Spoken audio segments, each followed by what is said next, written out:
مسلم شریف کے اندر حدیث ہے اور حدیث کا نمبر ہے 4776۔ اس میں ذکر ہے کہ عبداللہ بن عمر بن عاص رضی اللہ تعالی عنہ نے جب حدیث سنائی تو عبد الرحمن ان سے کہنے لگے کہ آپ کے چچا کے بیٹے معاویہ وہ ہمیں حکم دیتے ہیں کہ ہم باطل طریقے کے ساتھ مال کو کھائیں اور ناحق قتل کریں، آپ اس حدیث کے بارے میں کیا فرماتے ہیں؟ معاویہ ابن ابی سفیان جو ہمارے امیر ہیں اس وقت، وہ تو ہمیں حکم دیتے ہیں کہ ہم لوگوں کو ناحق قتل کریں اور لوگوں کا مال حرام طریقے سے ہڑپ کریں۔ جی بسم اللہ الرحمن الرحیم۔ یہ حدیث مسلم شریف کے اندر موجود تو ہے، لیکن اس حدیث میں چند باتیں وہ قابل غور ہیں۔ اس حدیث سے بعد لوگ سیدنا امیر معاویہ رضی اللہ تعالی عنہ جو جلیل القدر صحابی ہیں ان کی شخصیت کو مجروح کرنے کی کوشش کرتے ہیں، اس لیے آپ نے یہ چند باتیں دھیان کے ساتھ سمجھنی ہیں۔ انشاءاللہ تعالی اس حدیث سے آپ کو کبھی بھی دھوکہ نہیں لگے گا۔ سب سے پہلی بات تو یہ سمجھے کہ حدیث میں آتا ہے نبی اکرم صلی اللہ علیہ وسلم نے ارشاد فرمایا کہ لا طاعۃ لمخلوق فی معصیۃ الخالق، اللہ تعالیٰ کی نافرمانی میں کسی مخلوق کی اطاعت کرنی وہ جائز نہیں ہے۔ امام بخاری رحمہ اللہ تعالی نے باب باندھا ہے باب السمع والطاعۃ للامام، یعنی امام کی بات کو سننا اور اس کی اطاعت کرنا۔ اس کے تحت امام بخاری رحمہ اللہ تعالی حدیث لے کر آئے 2955 عبداللہ بن عمر رضی اللہ تعالیٰ عنہ کی۔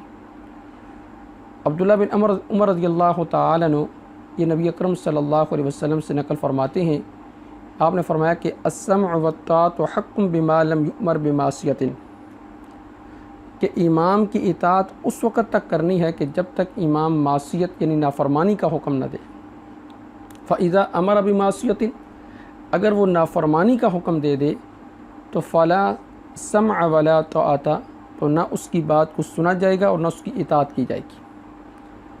ان حدیثوں کے پیش نظر عبداللہ بن عمر رضی اللہ تعالی عنہ نے جو عبد الرحمن سے یہ کہا تھا کہ اطیعہ فی طاعت اللہ واسہ فی معصیۃ اللہ، کہ آپ ان کی اطاعت کریں اللہ کی اطاعت میں اور ان کی نافرمانی کریں اللہ کی نافرمانی میں، تو یہ آپ صلی اللہ علیہ وسلم کی تعلیم کے عین مطابق تھا۔ لیکن اس حدیث میں چند باتیں وہ قابل غور ہیں۔ پہلی بات، اس حدیث کو امام مسلم رحمہ اللہ تعالی نے نقل کیا ہے۔ کیا اس حدیث کو صرف امام مسلم رحمہ اللہ تعالی نے نقل کیا یا اور محدثین انہوں نے بھی اس حدیث کو نقل کیا ہے؟ تو اس حدیث کو نقل کرنے والے امام ابو عبد الرحمن احمد بن شعیب نسائی یعنی امام نسائی رحمہ اللہ تعالی، انہوں نے بھی اپنی کتاب کے اندر اس حدیث کو نقل کیا ہے۔ اسی طرح محمد بن یزید جو ابن ماجہ کے مصنف ہیں اور صحیح ستہ میں جو کتاب شامل ہے اس کے اندر انہوں نے بھی اس حدیث کو نقل کیا۔ یہ میں صرف دو حوالے دے رہا ہوں، امام مسلم رحمہ اللہ تعالی نے، امام النسائی نے اور ابن ماجہ نے۔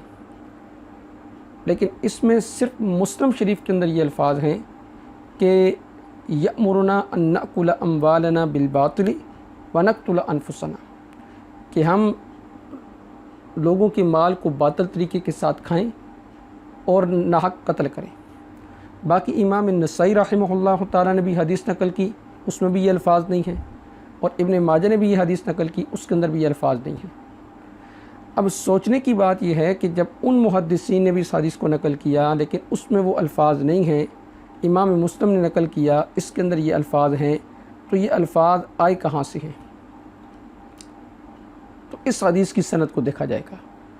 اس حدیث کی سند کے اندر دو راوی ہیں، ایک راوی سلمان بن مہران الاعمش اور دوسرے راوی ہیں زید بن واب الجونی۔ زید بن واب الجونی کے بارے میں تو محدثین کی دو قسم کی آراء ہیں۔ بعض محدث کہتے ہیں کہ یہ ثقہ راوی تھے، اور بعض جسے تہذیب و تہذیب کے اندر لکھا ہے کہ فی حدیثہ خلل کثیر، کہ ان کی حدیث میں بہت زیادہ خلل پایا جاتا ہے، بہت زیادہ، فی حدیثہ خلل کثیر، دماغی عارضے کی وجہ سے۔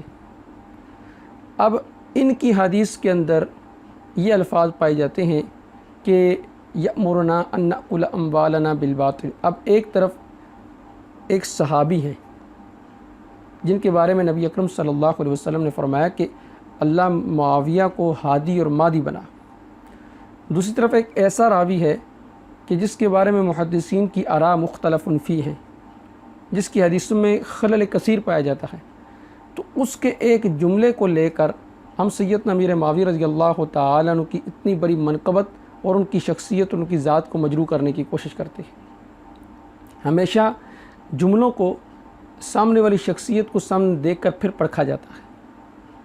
تو زید بن واب الجونی کے بارے میں محدثین کی آراء یہ ہے کہ فی حدیثہ خلل کثیر، یہ تو ایک راوی تھے۔ دوسرے راوی اس کے اندر ہیں سلیمان بن میران الاعمش۔ اس بات کو سمجھنے سے پہلے ایک بات یہ سمجھ لیں کہ ایک مسئلہ ہے رفع الیدین کا۔ اب رفع الیدین کا مسئلہ نماز کے اندر اس میں ائمہ کا اختلاف ہے۔ امام ابو حنیفہ رحمہ اللہ تعالی اور امام مالک رحمہ اللہ تعالی وہ رفع الیدین کے قائل نہیں ہیں، لیکن امام شافعی اور امام احمد بن حنبل رحمہ اللہ تعالی وہ رفع الیدین کے قائل ہیں۔ اب محدثین اس بات کو بھی جانتے ہیں کہ امام ابو حنیفہ رحمہ اللہ تعالی کی ترک رفع الیدین پر جو دلیل ہے وہ عبداللہ بن مسعود رضی اللہ تعالیٰ عنہ کی حدیث الا اصلی بکم صلاۃ رسول اللہ صلی اللہ علیہ وسلم فصلی ولم یرفع یدیہ الا فی اول مرہ، یہ حدیث ہے۔ اب رفع الیدین، ترک رفع الیدین کے بغض کے اندر اس حدیث کو رد کر دیا جاتا ہے اور اعتراض یہ کیا جاتا ہے کہ اس کے اندر ایک راوی ہیں سفیان، وہ مدلس ہیں، تو لہٰذا سفیان کی تدلیس کی وجہ سے یہ حدیث ضعیف قرار دے دی جاتی ہے۔ لیکن وہ حدیث اصول محدثین پر ضعیف ہے، کیونکہ اس میں قتادہ جو ہے مدلس ہیں اور ان سے روایت کر رہے ہیں، اور یہ پیٹ رول ہے محدثین کا کہ مدلس کی ان والی روایت جو ہے وہ ضعیف ہوتی ہے جب تک کہ سما کی تصریح موجود نہ ہو۔ اگرچہ ہم نے اس پر بے شمار دلائل پیش کیے ہیں کہ سفیان کی تدریس کی وجہ سے یہ حدیث ضعیف نہیں ہے، یہ صحیح حدیث ہے، لیکن میں یہاں بات یہ سمجھانا چاہ رہا ہوں کہ سفیان کی تدریس کی وجہ سے رفع الیدین کا جو عمل ہے، ترک رفع الیدین کا، اس کو ترک کر دیا جاتا ہے، کہتے ہیں ہم اس حدیث کو نہیں لیتے، یہ حدیث ضعیف ہے۔ سوال یہ ہے کہ یہاں پر اس حدیث کے اندر بھی سلمان بن میران الاعمش وہ مدلس ہے، ایک طرف مدلس راوی آ جائے آپ اس حدیث کو ضعیف قرار دے دیتے ہیں، اب ایک طرف مدلس راوی آ جائے اور سیدنا امیر معاویہ رضی اللہ تعالیٰ عنہ کے خلاف آپ کو جملہ مل جائے تو آپ تدریس کی پرواہ نہیں کرتے، اس حدیث کو فوراً لے کر سیدنا امیر معاویہ رضی اللہ تعالیٰ عنہ کی شخصیت کو مجروح کرنا شروع کر دیتے۔ کیوں؟ یہ دوہرا معیار کیوں ہے؟ اس کی وجہ یہ ہے کہ آپ کے دل کے اندر سیدنا امیر معاویہ رضی اللہ تعالیٰ عنہ کا بغض پایا جاتا ہے۔ اگر بغض نہ ہوتا تو آپ یہ کہہ دیتے جیسے تدریس کی وجہ سے وہ حدیث ضعیف ہے، اسی طرح تدریس کی وجہ سے یہ حدیث بھی ضعیف ہے۔ یہ دوہرا معیار نہ اپناتے۔ مزید آگے چلیں۔ اچھا، تھوڑی دیر کے لیے اگر ہم تسلیم کر لیتے ہیں کہ سیدنا امیر معاویہ رضی اللہ تعالی عنہ نے یہ حکم دیا کہ ناحق طریقے کے ساتھ بال کو کھایا جائے، قتل کیا جائے، تو یہ حکم کس کو دیا؟ اس وقت کون لوگ موجود تھے؟ تو آپ کا جواب یہ ہوگا کہ صحابہ اور تابعین تھے۔ تو صحابہ اور تابعین کو انہوں نے حکم دیا کہ تم ناحق طریقے کے ساتھ مال کو کھاؤ اور قتل کرو، اور صحابہ تیار ہو گئے، تابعین تیار ہو گئے۔ میں ایک حدیث پیش کرتا ہوں، سیدنا علی رضی اللہ تعالیٰ عنہ ایک حدیث نقل کرتے ہیں کہ نبی اکرم صلی اللہ علیہ وسلم نے ایک لشکر بھیجا، اس لشکر کے اندر ایک امیر تھا اور لشکر کو حکم دیا کہ امیر کی اطاعت کرنی ہے۔ راستے میں امیر کو کسی بات پر غصہ آ گیا تو امیر نے کہا کہ تم لکڑیاں جمع کرو، انہوں نے لکڑیاں جمع کی۔ اب امیر نے حکم دیا کہ تم سارے اس کے اندر چھلانگ مارو، آگ جلا دی۔ اب صحابہ جب آگ کے اندر چھلانگ مارنے لگے تو سوچا کہ ہم نے تو نبی اکرم صلی اللہ علیہ وسلم کی اطاعت کی ہے جہنم کی آگ سے بچنے کے لیے، تو ہم اس آگ کے اندر کیوں چھلانگ مارے؟